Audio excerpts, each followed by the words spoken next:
J'ai toujours un peu vécu dans mes pensées. Je me souviens quand j'étais petite, les maîtresses disaient à mes parents « Tout va bien en classe, mais Aya est trop renfermée ». Et année après année, on m'a souvent reproché de ne pas être assez présente et de ne pas assez parler. Mais depuis quelque temps, je sais pas, le monde me paraît un peu plus accueillant. J'ai envie de sortir de moi-même, d'essayer de nouvelles choses. Cette vidéo, c'est un moment de vie que j'ai filmé, rien d'extraordinaire. Mais j'aimerais bien voir ce que ça donne et aussi ce que ça fait quand Aya se met à partager.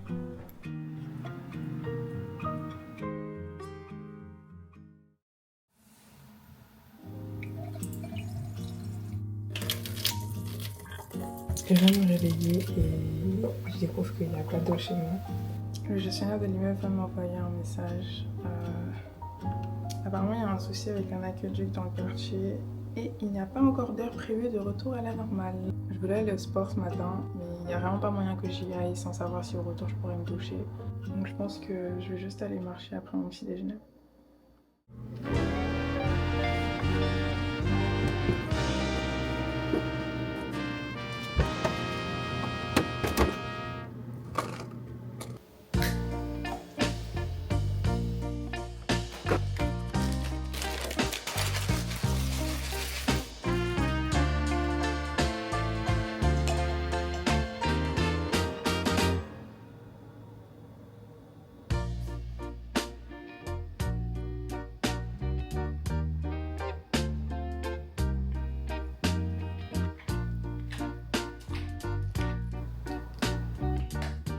C'est tellement mon petit déjeuner préféré.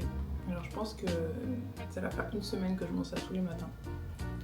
Apparemment j'ai vu que c'était mauvais de manger sucré le matin. Mais je pense que ça je pourrais jamais m'en passer. J'aime bien les œufs, le pain, les avocats et tout. Mais un granola bowl avec des fruits rouges, moi il n'y a pas photo. Du coup je me suis habillée rapidement pour aller au parc. Il y avait un faible débit d'eau là. J'espère vraiment que ça va pas durer toute la journée parce que I have plans. Et c'est surtout que je pense qu'il fera 30 degrés cet après-midi. Donc genre le seul moyen que je passe une bonne journée c'est avec de l'eau aujourd'hui.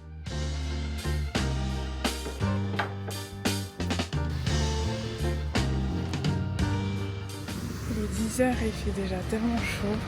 Vraiment, l'été à Montréal c'est pas des blagues. Là ça va faire un mois que je suis rentrée à Montréal. Je suis en vacances d'été, du coup j'ai pas grand chose à faire et je suis assez sédentaire. Genre si je reste à la maison, je peux littéralement faire genre 200 pas dans la journée. Donc je me suis fixé l'objectif de faire 10 000 pas par jour. Et quand je fais un aller-retour au parc comme ça, en général, je suis bien lancée.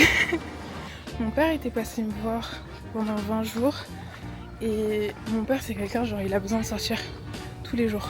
Tous les jours, faut qu'il fasse un truc. Et la plupart du temps, on se retrouvait au parc. Pendant 20 jours, on y allait comme ça en fin de journée tous les jours. Du coup, j'ai vraiment pris l'habitude. Et maintenant, je me sens mal quand je vais pas. Quand il était là, il faisait pas encore si chaud. Mais là, c'est la première fois que j'essaie d'y aller le matin. Je me dis que ce sera sûrement plus agréable. Et c'est quand même genre à 20 minutes de marche. Donc voilà. Même si là, il fait déjà super chaud.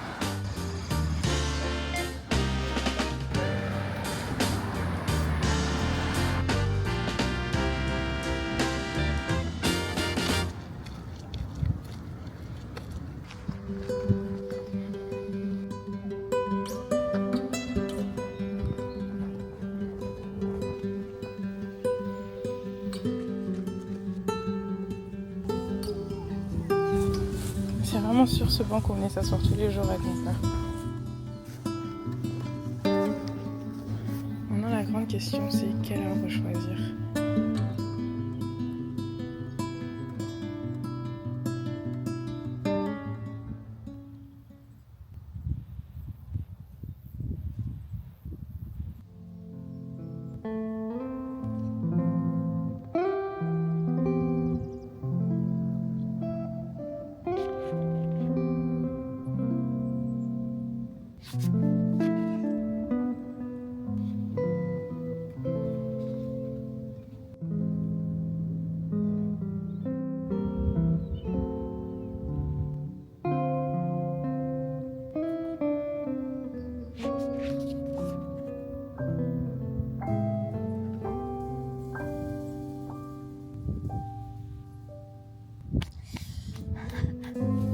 suis fatiguée, donc je pense que je vais prendre un vélo pour rentrer. J'espère qu'il y a de la batterie. Ouais, parfait.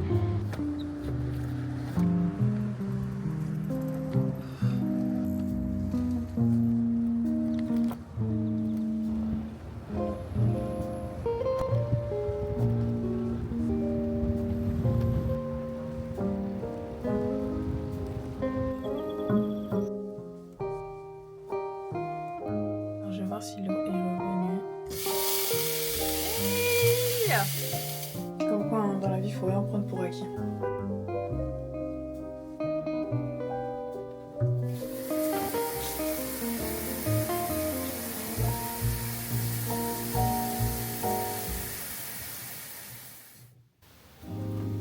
Là, il est déjà 13h, du coup, je pense que je vais aller manger dans un café pas très loin de chez moi. J'en profiterai pour enlever mon ordi parce que j'ai pas mal de choses à faire. J'ai commencé à utiliser la skincare coréenne il y a genre 2-3 mois. J'ai jamais eu de problème de peau, donc je vais pas mentir, ça va pas changer ma vie. Mais quand il fait chaud, j'ai tendance à avoir la peau assez texturée, surtout sur le front. Et depuis que j'utilise ça, j'ai l'impression que surtout le toner, ça a complètement fait disparaître tous les petits boutons qu'il y avait sur mon front. Et ma peau est tellement lisse. Et j'ai jamais été très skincare, mais je suis quand même passée d'une skincare où je nettoie mon visage, je mettais de la crème hydratante, crème solaire et c'était tout, à une skincare où j'utilise quand même quelques actifs comme le niacinamide et l'acide hyaluronique aussi. C'est pas mes cheveux, c'est une perruque. Mes cheveux ils sont ici, mais ils sont assez courts. Au début j'arrivais grave à bien la blend. Ça fait quelques jours là que ça va vraiment plus.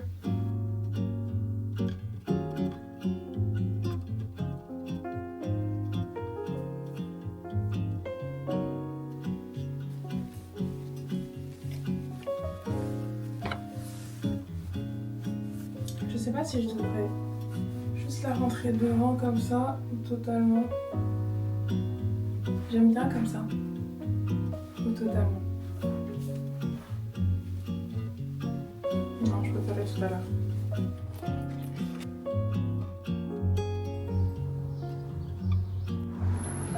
Genre mes voisins, c'est eux en fait qui font en sorte que mon printemps-été il se passe trop bien. Regardez-moi ça. C'est pas trop beau. Chaque fois que je sors, je vois des fleurs, des belles plantes et tout. Et mon rêve, en fait, c'est juste de littéralement pouvoir avoir une maison, un jardin, juste pour pouvoir m'occuper des fleurs. Juste pour pouvoir planter plein de fleurs. C'est trop joli.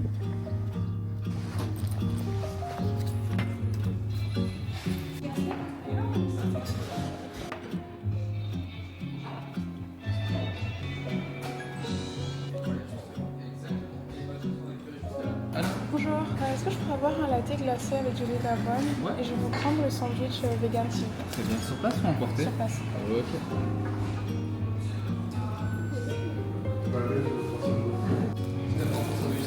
Parfait, merci.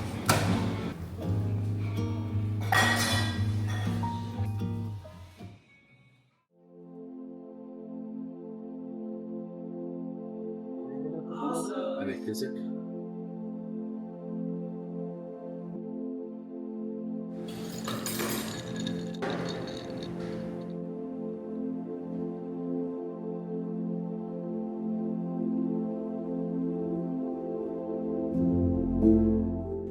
Ces derniers temps, je ressens vraiment besoin d'être plus organisée.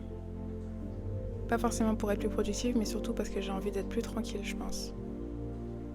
En ce moment, je suis en pleine planification de mes vacances d'été et je sais déjà que j'aurai des séjours assez courts et assez intenses.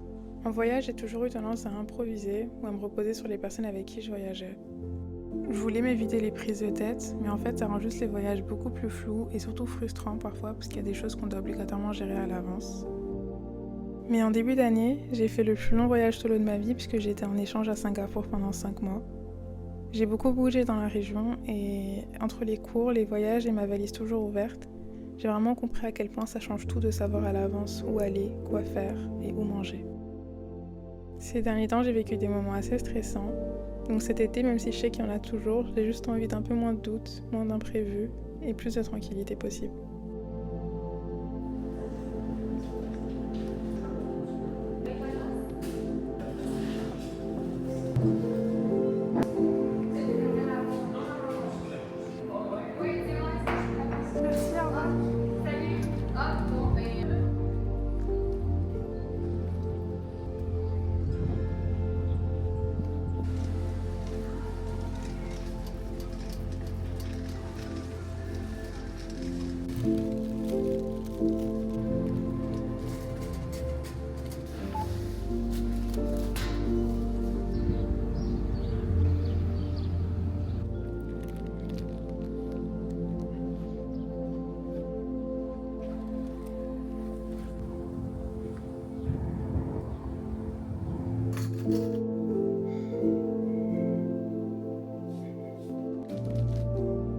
Il fait tellement chaud. Je suis trop contente. J'ai acheté des cerises. C'est mon fruit préféré de l'été, honnêtement, c'est tellement bon. Là, je vais les laver, mais je vais surtout préparer un piège pour les petits moucherons que j'ai chez moi là. Parce qu'à cause des fruits et de la chaleur, chez moi en ce moment là, c'est la fête. J'ai vu un truc sur TikTok. J'espère que ça va marcher.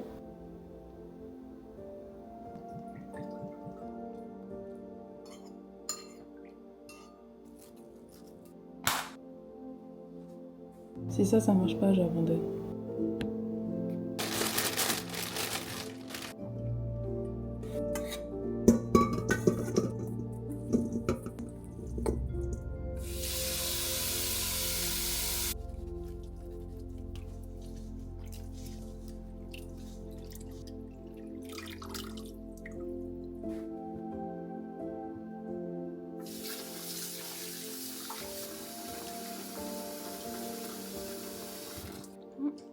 Elles sont moins sucrées que d'habitude.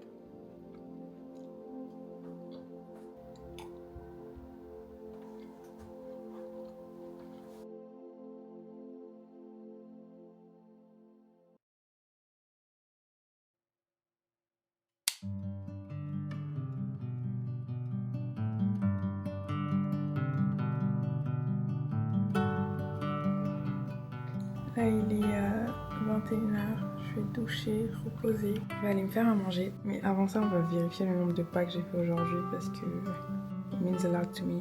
10 340. Si c'est pas moi, c'est qui en fait? Si c'est pas moi, c'est qui? Pardon. Les gens autour de moi pourront en attester, mais honnêtement, je pense que ça fait des années que je m'intéresse à la vidéo et que j'ai cette envie de documenter un peu plus ma vie, de m'ouvrir un peu plus au monde. Je peux pas vous dire le nombre de fois où j'ai pris une caméra en me disant ok, Aya, aujourd'hui c'est aujourd'hui, tu vas filmer ta première vidéo, tu vas la poster. Je me suis toujours trouvé les excuses. Parfois c'était ah, j'ai pas le bon matériel. Ah, ma vie elle est inintéressante. La dernière c'était ah, je sais pas parler à la caméra. Honnêtement, c'est très très dur, mais je commence à m'y faire, je pense. Mais je pense que du coup, la grosse excuse sous-jacente, c'était vraiment la peur du regard des autres, de ce qu'on va penser, de ce qu'on va dire. Mais là, on est en 2025, ça fait 6 mois que j'ai 24 ans. Je pense que je suis arrivée à un stade où j'en ai moi-même marre de mes propres excuses. Genre, je me fatigue, je me saoule. Et c'est surtout aussi que j'ai pris le temps de me poser la question, mais c'est qui le on dans Quand dira-t-on ? Parce que je pense qu'il y a une grande partie de ma vie, sociale en tout cas, qui a été dictée par ce que les gens autour de moi pensaient. Et ça a un peu façonné ma manière d'être et ma manière de vivre. Là, je suis arrivée à un stade où toutes les personnes autour de moi sont bienveillantes, me veulent du bien. Du coup, ouais, je suis arrivée à un stade où je me dis que, à force d'attendre de vouloir être légitime, de vouloir être prête à 100%, je vais juste rien faire parce que je pense qu'on n'est jamais prêt à 100%. Je vlog parce que j'en ai envie, j'ai envie d'apprendre, de créer, de tester plein de trucs et parce que ça me fait plaisir tout simplement. Et je suis contente parce que ça faisait longtemps que je me suis pas mise à une activité, à quelque chose pour la première fois. Par contre, je vais arrêter de blablater, il se fait tard et je vais aller manger.